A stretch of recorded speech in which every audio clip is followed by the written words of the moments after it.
Increasingly, I think that we're learning in the hospitality industry that social media is one of the best ways that we can talk to customers. We can introduce ourselves very personally to customers through blogs, through Facebook pages. We can share news about what's happening with our company through Twitter.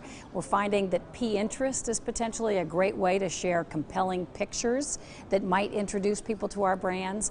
And we find that social media actually is a way that people have a conversation on a very personal level today, as opposed to television, which broadcasts and talks to you, or advertising that sort of talks at you.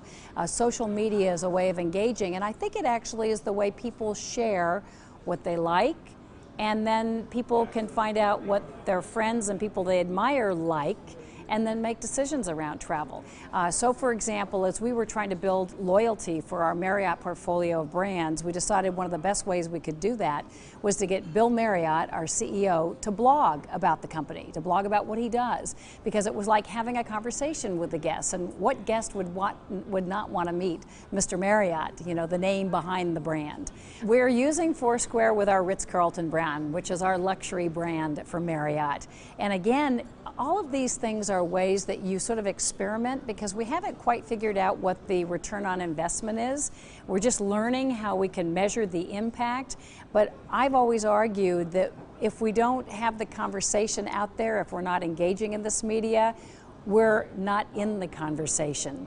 And as people once said, if you're not at the table, you're lunch.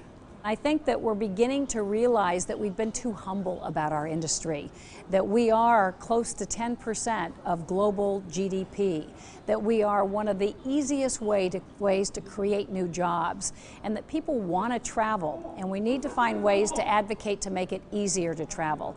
So that's about reducing the barriers. That's about making it easier to get visas across countries so that we aren't holding people back or making it difficult for them to travel.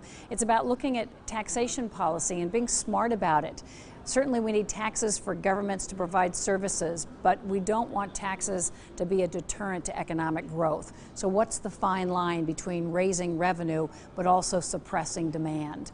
And so I think what we're finding is that we need to talk more in harmony. We need to think less about our individual organizations or individual companies, and we need to coalesce so that we are a powerful, harmonious voice on behalf of travel. And that's what's going to connect us most closely with our guests, because our guests want us to advocate on their behalf, because people want to travel. The minute you get money, what do you want to do? You want to take a great trip and discover something new.